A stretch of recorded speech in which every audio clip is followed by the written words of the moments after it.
Let's try some noddies first. Got to get myself in, and I can do the noddies there and there's there. I'll now walk to the other side. Okay, so I'll start over here and say, get myself in.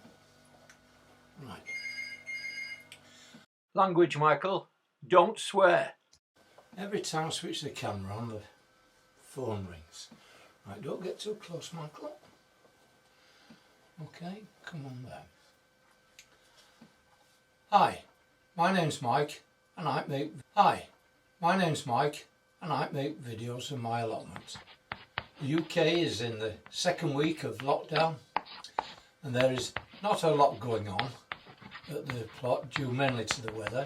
It's chucking it down now. My last upload was a tag which was a bit involved. I need to revisit my approach, look at the different processes and see how it goes. But what was one thing that was made clear to me is I must look at things differently. I have some experience of working on studios. I was one of the engineers in the 60s building Yorkshire Television. The number of about 7 engineers on that job. My responsibility was Studio 4, and then later in the 80s I was asked to go and snag the work for Spitting Image, who just had a new studio built in Limehouse down in Docklands, converted shed. That was very interesting. We have no idea how this current lockdown is going to pan out. What is certain, Christmas is not going to be the normal family get-together. And we will be depending on FaceTime to offer our seasonal greetings. Why not make a short video showing them what you have done instead of telling them? So I'm going to look at it differently as a building through different eyes, and who knows, it may inspire a viewer to start making a video, but at least I hope I give you a little bit of fun and enjoyment. So here we go. Now the first thing that you do in making any video is, and this is what I learned at college, because when I was at college all the lecturers and teachers were all ex-army, and the army method is tell them what you're going to tell them, you tell them, and then you tell them what you've told them. Okay, so the first thing I'm going to tell you is the introduction, and in that I'm going to tell you, and then I'll go through each one in part 2, which is telling you, and I'll go through the list of items such as the one I'm going to rename, the items with what equipment we need, and so on. And then I'll finish up with a conclusion, hopefully inspire you to get the camera out, go take some shots and make a video. Okay, let's get on to section 1. We don't need this. Right, for the introduction I want to bring in terminology that are in everyday use rather than the terms used in filmmaking. For instance, 1. Editing software. This creates a major stumbling block when discussing how you're making your films, because you get a remark back straight away saying, oh, I've not a clue what you're talking about. Or you probably get a complete shutdown in interest because of someone would say, well, I don't use that software, I'm on Microsoft, or I'm a PC man, I'm a tablet man, and therefore it shuts down to the whole principle of making a film or a video. Now, the similarities in all the software that we have, no matter what it is, whether it's iMovie, Movie Maker, Pro, or whatever other system it's in there, it's all based on 1920s technology and terminology, and it's all about the building that they had there. And when I was drawing it out to describe it, I suddenly realised I was actually drawing the plan of a studio. So I'm now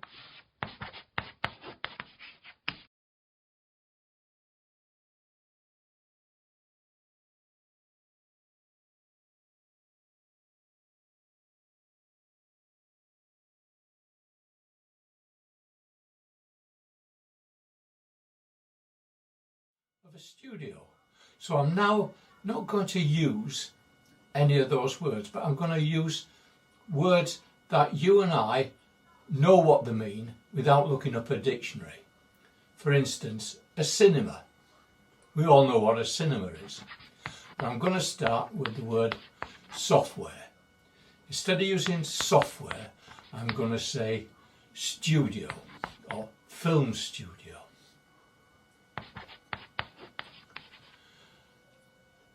And the next word that we're going to term is edit.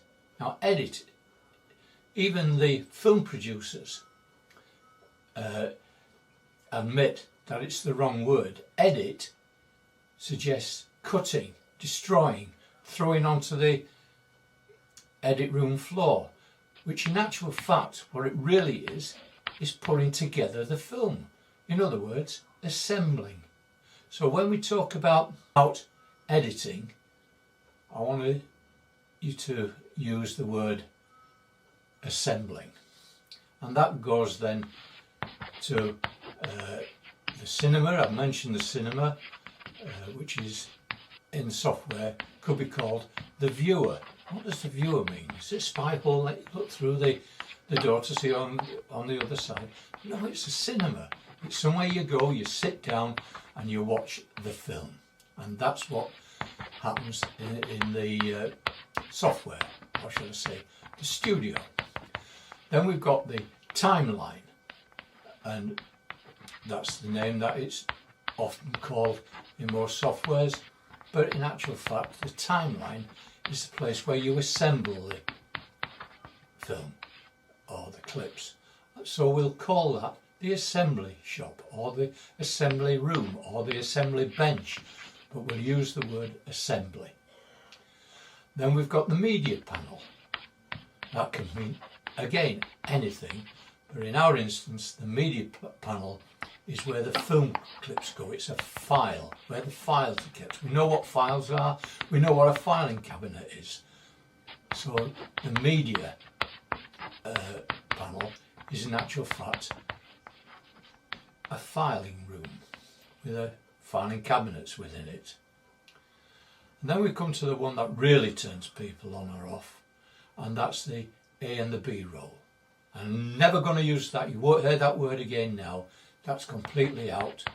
All you'll hear me is talk about a couple of guys who I'll introduce you to, called Arthur and Bernard Rolls. I don't think they're related to the Rolls family or even to the Royce family, but they believe in the same quality that Rolls-Royce is meant to withstand these days. So there we go for that introduction. So Arthur is the main honcho. He has the vision, the script was agreed by him, and the storyboard was put together by him. Everything he does relates to time. On the other hand, his brother is a detail man. He carefully sits in the cinema watching closely at the film shot by Arthur, asking questions. What are they doing? Can I get closer? What's he holding? Where did that come from? He is a meticulous librarian, cataloguing each clip, film information, and places it in the filing cabinet for future use. He goes into the assembly room and attaches his film to Arthur's film, all the time checking for continuity, storyline. When he becomes satisfied, he posts the print or prints to the welding shop, and he does this through the post room. People have an idea that when Bernard puts films together and he layers them, that is, he's producing his film and Arthur's film together. But what he's doing, he welds it together into one complete film. Bernard has added his film to Arthur's film. Arthur can go through it and Bernard can add more to that film.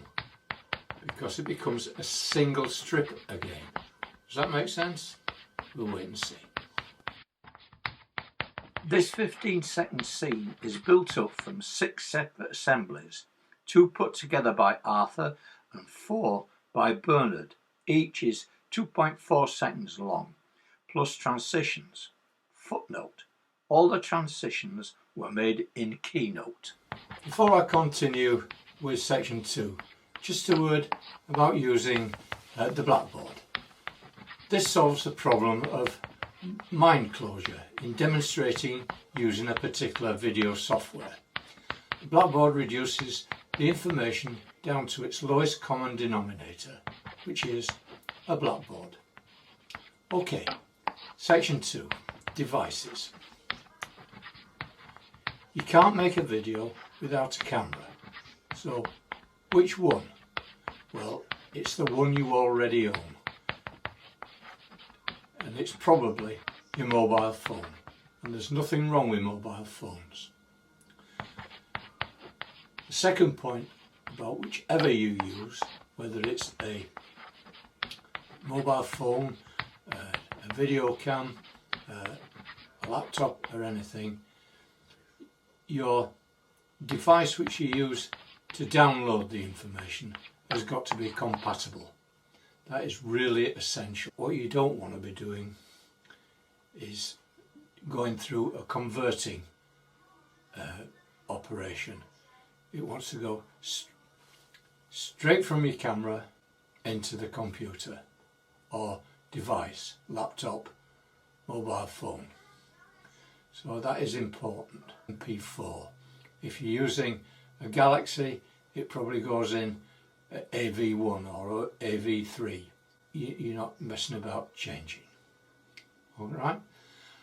And the second piece of essential equipment you need a tripod. And if you're using your mobile phone, you need one of those, screw it into the top of your tripod, your proper tripod. The reason why you need a tripod is because you'll be, as I am now, I'm photographing myself. Who's holding the camera? I don't have anybody helping. It's in the tripod. Okay? I mean, you can make a video where you're using a stick or you're using your laptop and you're holding it up and you're walking around, but your viewers will like to see you and they like to see what you're doing. They like to see you actually working. Right?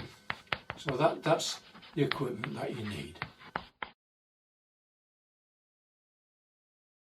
3. Conclusions. Right, time's running out and I'm already over the 12-minute mark.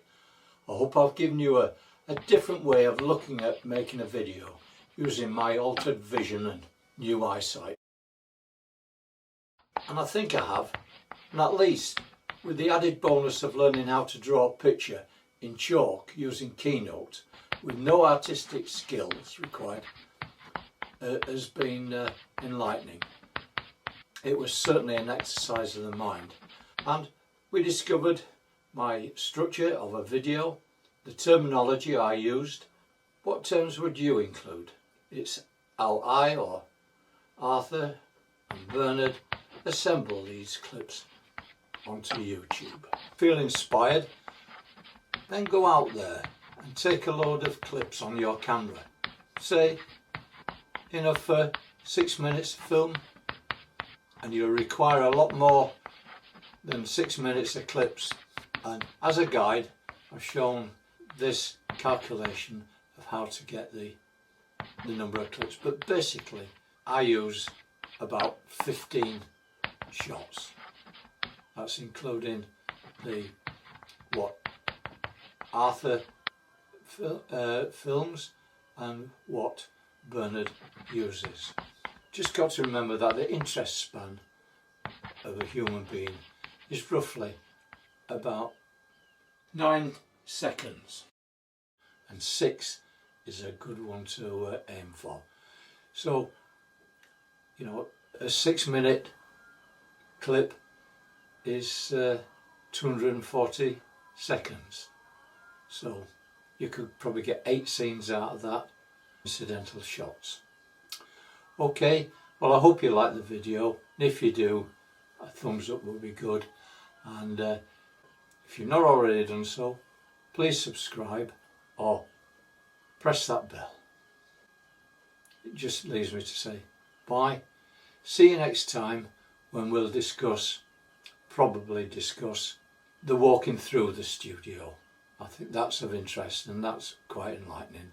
And then I'll try and do, say, my version of a 6-minute clip. Cheerio and bye.